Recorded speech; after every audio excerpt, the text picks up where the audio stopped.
یہ quantum field theory کا ایک تصور ہے۔ اہم بات یہ ہے کہ جب منفی توانائی کا ذرہ بلیک ہول میں گرتا ہے تو وہ آئنسٹائن کی E=mc² کے مطابق بلیک ہول کی کل کمیت کو کم کر دیتا ہے۔ بلیک ہول کی کمیت کم ہو جاتی ہے؟ جی، اور باہر کھڑے مبصر کو کیا نظر آتا ہے؟ اسے لگتا ہے کہ بلیک ہول سے ایک مثبت توانائی کا ذرہ، وہ جو باہر نکلا تھا، خارج ہوا ہے، اور اس کے نتیجے میں بلیک ہول کی کمیت تھوڑی سی کم ہو گئی ہے۔ تو بلیک ہول سے تابکاری نکل رہی ہے؟ بالکل، یہ عمل مسلسل جاری رہتا ہے۔ بلیک ہول آہستہ آہستہ ذرات خارج کرتا ہے، بالکل ایک گرم جسم کی طرح جس کا ایک مخصوص درجہ حرارت ہو۔ اس تابکاری کو ہاکنگ ریڈیشن کہتے ہیں۔ واو، یہ تو واقعی انقلابی دریافت تھی۔ تو بلیک ہول ہمیشہ کے لیے نہیں رہتے، وہ بخارات بن کر اڑ جاتے ہیں؟ اصولاً جی ہاں، یہ تابکاری عام طور پر بہت کمزور ہوتی ہے، خاص طور پر بڑے بلیک ہولز کے لیے۔ ہمارے سورج جتنی کمیت والے بلیک ہول کو بخارات بننے میں کائنات کی موجودہ عمر سے خربوں گنا زیادہ وقت لگے گا۔ اچھا خاصا وقت ہے۔ لیکن یہ عمل ہوتا ہے، اور اس کا درجہ حرارت اس کی کمیت کے الٹا متناسب، انورسلی پروپورشنل ہوتا ہے۔ یعنی جتنا چھوٹا بلیک ہول ہوگا اتنا ہی زیادہ گرم ہوگا اور اتنی ہی تیزی سے تابکاری خارج کرے گا۔ تو چھوٹے بلیک ہولز جلدی ختم ہو جائیں گے؟ جی، اگر بگ بینگ کے وقت بہت چھوٹے ایٹم کے مرکزے جتنے ابتدائی بلیک ہولز، پرائمورڈیل بلیک ہولز بنے ہوں تو وہ آج تک بخارات بن چکے ہوں گے، اور ان کا خاتمہ ایک بڑے گیما ریز کے دھماکے کی صورت میں ہوا ہوگا۔ ایسے دھماکوں کی تلاش جاری ہے۔ ہاکنگ ریڈیشن کی اہمیت کیا ہے؟ اس کی بہت زیادہ اہمیت ہے۔ یہ پہلی بار تھا کہ کسی نظریے نے عمومی نظریہ اضافیت، جو بلیک ہول کی ساخت بتاتا ہے، اور کوانٹم میکینکس، جو ذرات کے رویے کو بیان کرتی ہے، کو کامیابی سے یکجا کیا تھا۔ یہ کوانٹم گریوٹی کی طرف پہلا بڑا قدم تھا۔ اس نے یہ بھی دکھایا کہ کشش ثقل کا انتظام شاید حتمی نہیں ہے۔ لیکن اس سے ایک اور مسئلہ پیدا ہوا تھا، ہے نا؟ وہ معلومات کے ضیاع کا تضاد۔ جی، انفارمیشن لاس پیراڈاکس۔ یہ ایک بہت گہرا مسئلہ ہے جو آج بھی طبیعیات دانوں کے لیے درد سر بنا ہوا ہے۔ وہ کیا ہے؟ کوانٹم میکینکس کا ایک بنیادی اصول ہے کہ معلومات کبھی ضائع نہیں ہوتی۔ یعنی اگر آپ کو کسی نظام کی مکمل حالت معلوم ہو تو آپ اصولی طور پر اس کے ماضی یا مستقبل کی حالت معلوم کر سکتے ہیں۔ ٹھیک ہے۔ لیکن بلیک ہول میں کیا ہوتا ہے؟ نو ہیئر تھیورم کہتا ہے کہ بلیک ہول کی صرف کمیت، چارج اور گردش ہوتی ہے۔ اس میں گرنے والی ہر چیز کی تفصیلی معلومات، مثلاً وہ کتاب تھی یا کرسی، غائب ہو جاتی ہیں۔ تو معلومات ایونٹ ہورائزن کے پیچھے چلی گئیں؟ ہاں، لیکن مسئلہ تب پیدا ہوتا ہے جب بلیک ہول ہاکنگ ریڈیشن کی وجہ سے مکمل طور پر بخارات بن کر ختم ہو جائے۔ اب وہ معلومات کہاں گئیں؟ ہاکنگ کی ابتدائی کیلکولیشنز کے مطابق جو تابکاری باہر نکلتی ہے وہ مکمل طور پر بے ترتیب تھرمل ہوتی ہے، اس میں وہ اصلی معلومات نہیں ہوتی۔ تو معلومات ہمیشہ کے لیے ضائع ہو گئیں؟ اگر ایسا ہے تو یہ کوانٹم میکینکس کی بنیادوں کو ہلا دیتا ہے۔ یہ تضاد آج بھی حل طلب ہے۔ کچھ سائنسدان سمجھتے ہیں کہ معلومات شاید کسی طرح ہاکنگ ریڈیشن میں ہی چھپی ہوتی ہیں، یا ایونٹ ہورائزن پر ذخیرہ ہو جاتی ہیں، یا شاید ہماری کوانٹم میکینکس یا عمومی اضافیت کی سمجھ ہی نامکمل ہے۔ یہ تو واقعی ایک بڑا معمہ ہے۔ اچھا، یہ سب تو بہت حیران کن تھا۔ کتاب کے آخری حصے کون بڑے موضوعات کا احاطہ کرتے ہیں؟ کتاب کے آخری ابواب کچھ اور بھی زیادہ گہرے اور قیاس آرائی پر مبنی سوالات کی طرف جاتے ہیں، جیسے وقت کی اپنی نوعیت کیا ہے، کیا وقت کا سفر ممکن ہے، اور وہ حتمی متحد نظامیہ کیسا ہو سکتا ہے۔ وقت کی نوعیت، ہاکنگ وقت کے تیر، ایرو آف ٹائم کی بات کرتے ہیں، اس سے کیا مراد ہے؟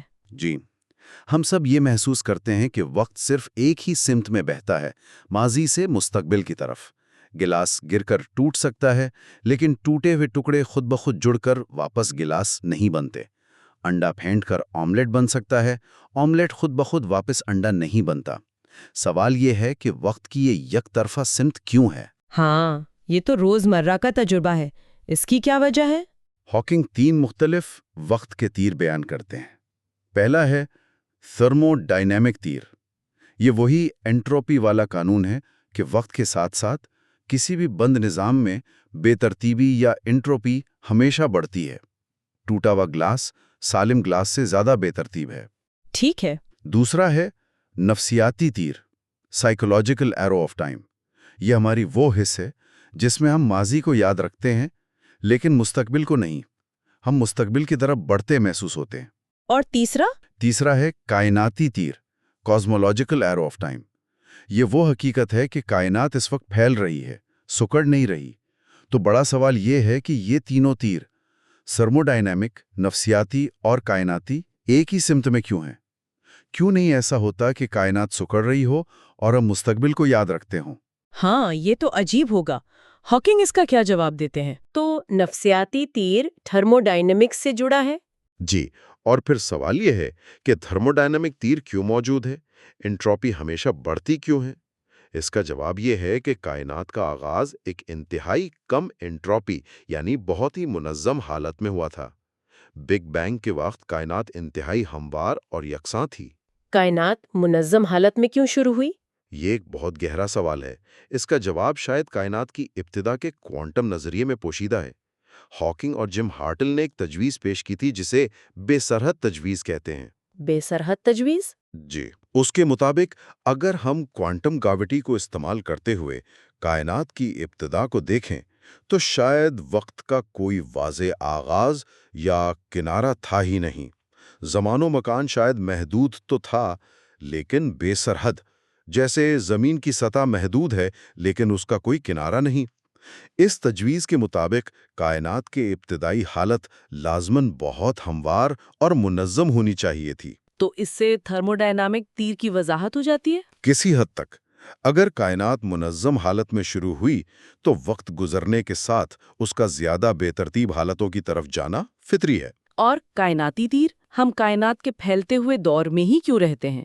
کیوں نہیں ہم اس وقت ہوتے جب یہ سکڑ رہی ہوتی، اگر یہ بند کائنات ہے؟ یہاں ہاکنگ اینتھروپک اصول کا سہارا لیتے ہیں، خاص طور پر اس کے کمزور ورژن کا۔ اینتھروپک اصول یہ کیا ہے؟ کمزور اینتھروپک اصول کہتا ہے کہ ہم کائنات کو جیسا دیکھتے ہیں ویسا اس لیے ہے کہ اگر یہ مختلف ہوتی تو ہم یہاں اسے دیکھنے کے لیے موجود ہی نہ ہوتے۔ اچھا، تو اس کا اطلاق کیسے ہوتا ہے؟ ہاکنگ دلیل دیتے ہیں کہ ذہین زندگی جو کائنات پر سوال اٹھا سکے صرف اسی وقت وجود میں آ سکتی ہے جب کائنات پھیل رہی ہو، کیونکہ پھیلتی ہوئی کائنات میں ہی ستارے بن سکتے ہیں، بھاری عناصر پیدا ہو سکتے ہیں اور سیاروں پر زندگی پنپنے کے لیے طویل عرصہ مل سکتا ہے۔ اگر کائنات سکڑ رہی ہوتی تو وہ بہت جلد بگ کرنچ میں ختم ہو جاتی اور زندگی کے ارتقاء کا وقت ہی نہ ملتا۔ تو ہم پھیلتے ہوئے دور میں ہیں کیونکہ صرف اسی دور میں ہم موجود ہو سکتے ہیں؟ جی، یہ اینتھروپک دلیل ہے۔ یہ کوئی مکمل سائنسی وضاحت نہیں بلکہ ایک طرح کا منطقی استدلال ہے۔ دلچسپ۔ اچھا، کتاب میں ٹائم ٹریول اور ورم ہولز کا بھی ذکر ہے۔ کیا یہ واقعی ممکن ہے؟ یہ بہت قیاس آرائی پر مبنی علاقہ ہے۔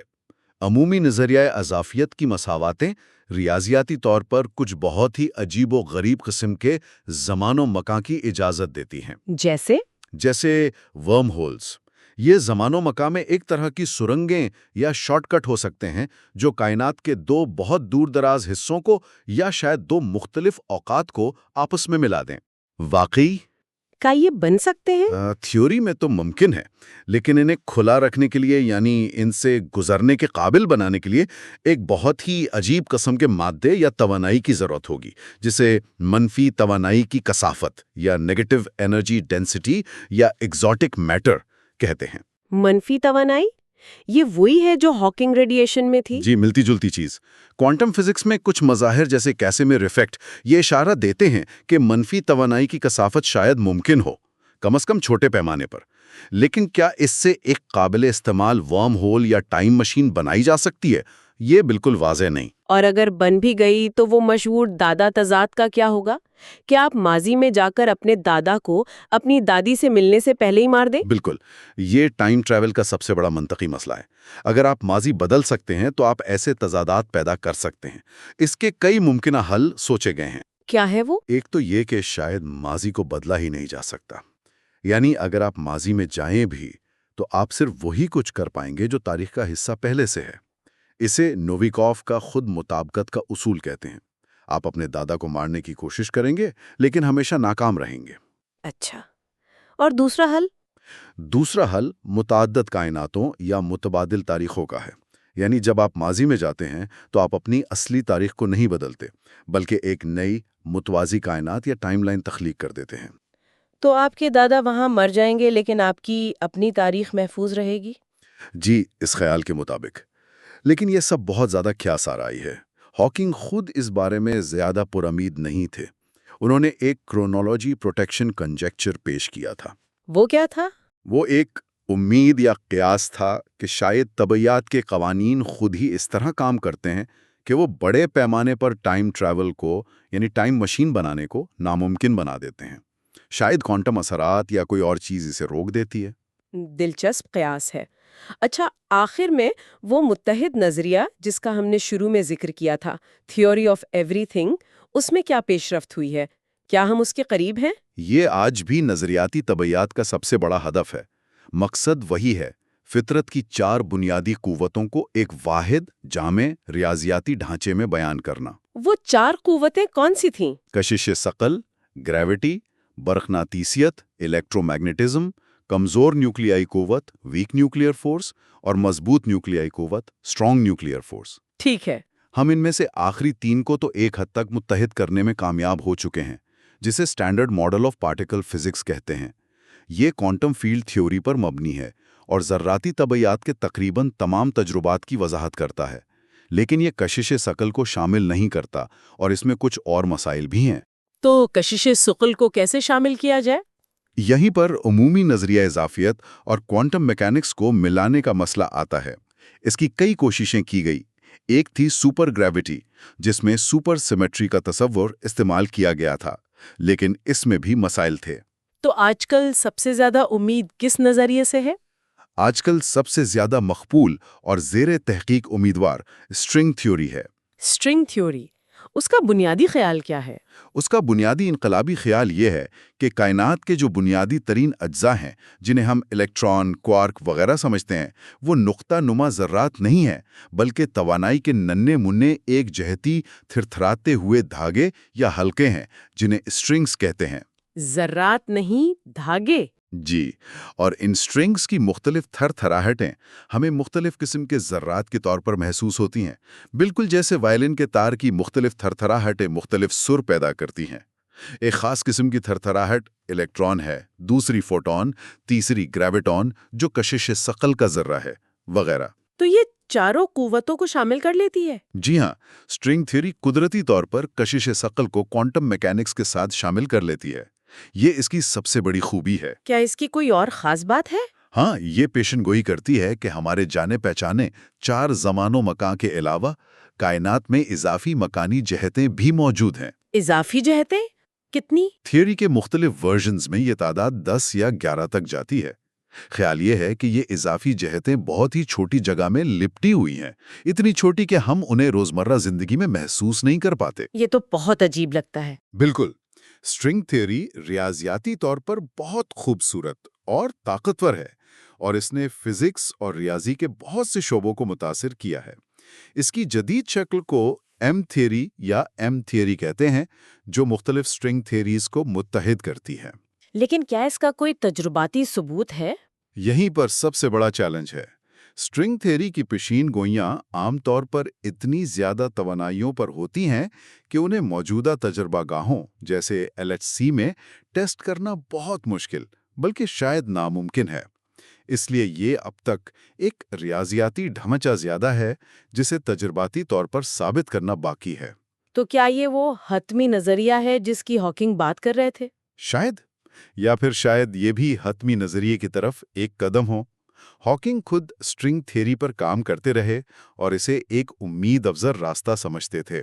اور آخر میں ہاکنگ کا وہ مشہور جملہ جو کتاب کے اختتام پر ہے کہ اگر ہم حتمی نظریہ دریافت کر لیں تو ہم خدا کے ذہن کو جان لیں گے، اس کا کیا مطلب ہے؟ یہ ایک بہت گہرا اور شاید متنازع بیان ہے۔ میرے خیال میں ہاکنگ کا مطلب یہ نہیں تھا کہ ہم لفظی معنوں میں خدا کے خیالات جان لیں گے، بلکہ ان کی مراد شاید یہ تھی کہ کائنات جن بنیادی اصولوں اور قوانین پر چل رہی ہے، ان کو مکمل طور پر سمجھ لینا انسانی منطق اور فہم کی معراج ہوگی۔ یعنی کائنات کے وجود کی وجہ جان لینا؟ شاید، یا کم از کم یہ جان لینا کہ کائنات کیوں ایسی ہے جیسی وہ ہے۔ وہ پوچھتے ہیں کہ ان مساواتوں میں آگ کون پھونکتا ہے، انہیں وجود میں کون لاتا ہے، کیا کائنات خود کفیل ہے جیسا کہ بے سرحد تجویز اشارہ کرتی ہے؟ کیا اسے کسی خالق کی ضرورت تھی؟ یہ سوالات سائنس سے نکل کر فلسفے اور الہیات کے دائرے میں داخل ہو جاتے ہیں۔ تو یہ ایک طرح سے انسانیت کی سب سے بڑی فکری جستجو کا بیان ہے۔ بالکل، کائنات کو سمجھنے کی خواہش، یہ جاننے کی خواہش کہ ہم یہاں کیوں ہیں اور یہ سب کیا ہے، شاید انسان کی سب سے بنیادی خواہشات میں سے ایک ہے۔ تو آئیے اس پورے تفصیلی سفر کے جو اہم نکات ہیں انہیں ایک بار سمیٹ لیتے ہیں۔ ضرور۔ ہم نے دیکھا کہ کائنات کے بارے میں ہماری تصویر وقت کے ساتھ کتنی زیادہ بدلی ہے۔ ارسطو کی زمین مرکز والی کائنات سے لے کر کوپرنکس اور گیلیلیو کے ذریعے نیوٹن کی میکینیکی کائنات تک اور پھر آئنسٹائن کے انقلابی نظریات تک۔ جی، جس نے زمان و مکان کو مطلق نہیں بلکہ اضافی، لچکدار اور ایک دوسرے سے جڑا ہوا بنا دیا، اور کشش ثقل کو قوت نہیں بلکہ زمان و مکان کا خم قرار دیا۔ پھر ہم نے کائنات کے پھیلاؤ، ہبل کے قانون اور بگ بینگ نظریے کی بات کی، جس کے مطابق کائنات کا آغاز تقریباً 13.5 ارب سال پہلے ایک انتہائی گرم اور کثیف حالت سے ہوا۔ اور اس کے اہم ثبوت جیسے گیلیکسیوں کا ریڈ شفٹ اور کائناتی مائکروویو پس منظر CMB۔ پھر ہم بلیک ہولز کی پرسرار دنیا میں گئے، جو ستاروں کی موت سے بنتے ہیں اور جن کا ایونٹ ہورائزن ناقابل واپسی سرحد ہے۔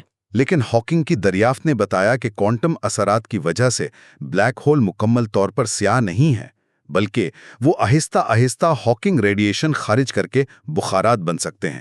اور آخر میں ہم نے وقت کے تیر، ٹائم ٹریول کے امکانات اور اس حتمی متحد نظریے یا تھیوری آف ایوری تھنگ کی تلاش کا ذکر کیا، جو کائنات کے تمام قانونوں کو یکجا کر دے، جس میں سٹرنگ تھیوری ایک اہم امیدوار ہے۔ جی، ہاکنگ کی کتاب ہمیں ان تمام عظیم ذہن کو وسعت دینے والے تصورات سے متعارف کرواتی ہے۔